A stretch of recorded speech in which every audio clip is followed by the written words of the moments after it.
নমস্কার বন্ধুরা, চিত্রাস ডেইলি লাইফস্টাইলে আপনাদেরকে স্বাগত। আশা করি সবাই ভালো আছেন। শুভ সন্ধ্যা সবাইকে।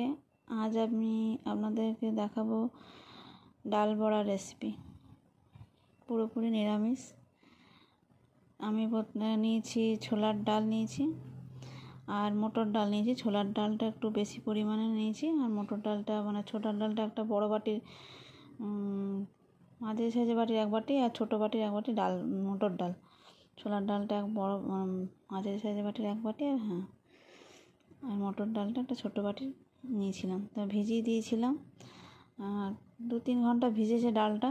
তারপর আমি জলটা ভালো করে ধুয়ে ফেলে নিয়ে ডালটা ভালো করে ধুয়ে নিয়েছি। এবারে মিক্সার গ্রাইন্ডারে আমি ডালটা বেটে নিচ্ছি। ধনেপাতা, আদা, কাঁচা লঙ্কা দিয়ে বেটে নিলাম। দেখুন, এর জন্য আমি ডাল বড়াতে দেবো বলে একটা মশলা তৈরি করছি, শুকনো মশলা। নিয়েছি গোটা জিরে, ধনে আর শুকনো লঙ্কা। এটা ড্রাই রোস্ট করে নিচ্ছি। যখন ভাজা ভাজা সেন্ট উঠবে তখন এটা বন্ধ করে ঠান্ডা করে একটা মিক্সি গ্রাইন্ডারে পিষে নেবো। এটা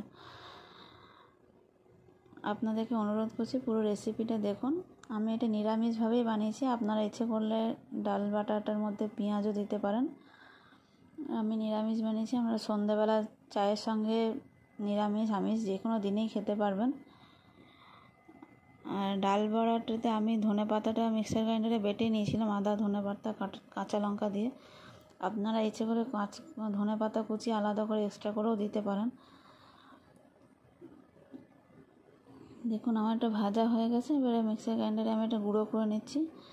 ভাজা ঠান্ডা হয়ে যাবে, তবে গুঁড়ো করে নিতে হবে। একটু ঠান্ডা হয়ে যাবে। দেখুন, পুরো গুঁড়ো যে করে নিয়েছি তা নয়, হালকা দানা দানা আছে, তেমনিভাবেই গুঁড়ো করেছি। আমার এই রেসিপিটা পুরোটা দেখার জন্য আপনাদেরকে অনুরোধ করছি। পুরো রেসিপিটাই দেখুন।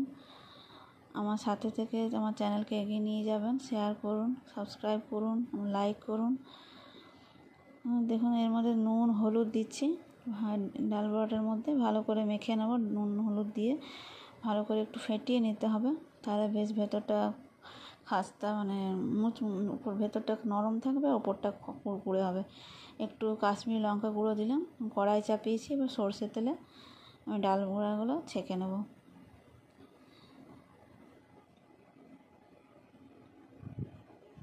আমার সমস্ত সাবস্ক্রাইব বন্ধুদেরকে আমি অনেক অনেক ধন্যবাদ জানাচ্ছি।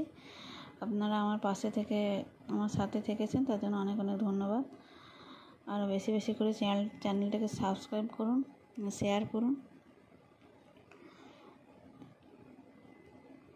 এই ডাল বড়া আপনারা সন্ধ্যাবেলায় চায়ের সঙ্গে সার্ভ করতে পারেন এবং শুধুও খেতে খুব ভালো লাগে।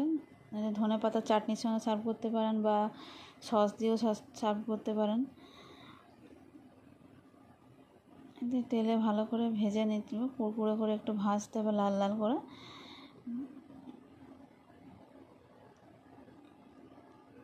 ভাজা মশলাটা অবশ্যই দেবেন, টেস্ট খুব সুন্দর হয়। ধনেপাতাটাও আমি আদা ধনেপাতা যেহেতু বেটে নিয়েছি, ভাজা মশলাও দিয়েছি, খুব সুন্দর টেস্ট হয় তার জন্য। আপনারাও বাড়িতে বানিয়ে খেয়ে দেখুন কেমন লাগছে, অবশ্যই আমার কমেন্ট বক্সে জানাবেন।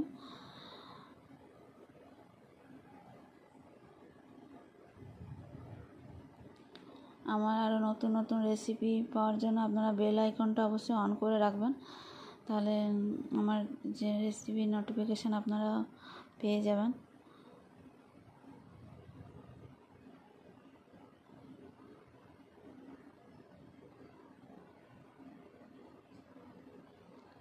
আমি ওলট পালট করে লাল লাল করে ভেজে নিচ্ছি পুরো ডাল বড়াগুলোকে।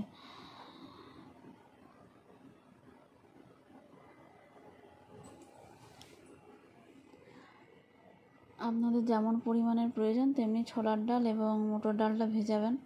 ছোলার ডালটা আমি একটু বেশি দিয়েছি, মটর ডালটা কম দিয়েছি।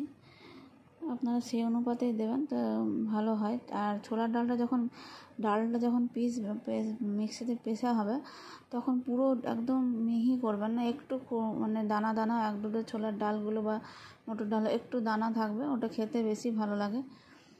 ডালগুলো একটু গোটা গোটা থাকবে আর কিছুটা একটু মানে মিহিও হবে বা একটু গোটাও থাকবে। সেমনি পর্যায়ে আপনারা এটা মিক্সিতে ভালো করে পেস্ট করে নেবেন।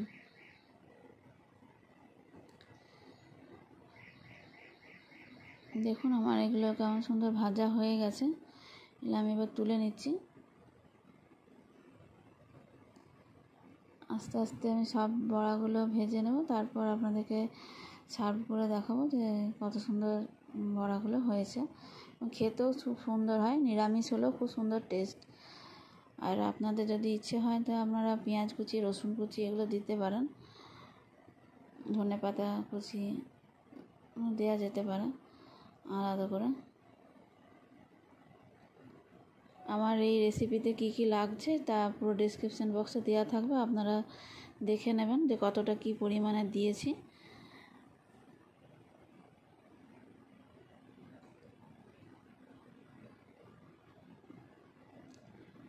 দারুণ সুন্দর টেস্টি ডাল বড়া আমার তৈরি হয়ে গেছে।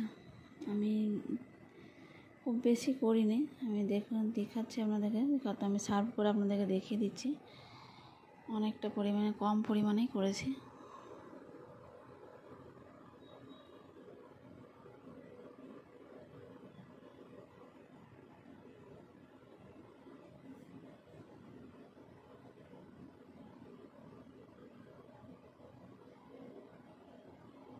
দেখুন সার্ভ করে আমি দেখিয়ে দিলাম।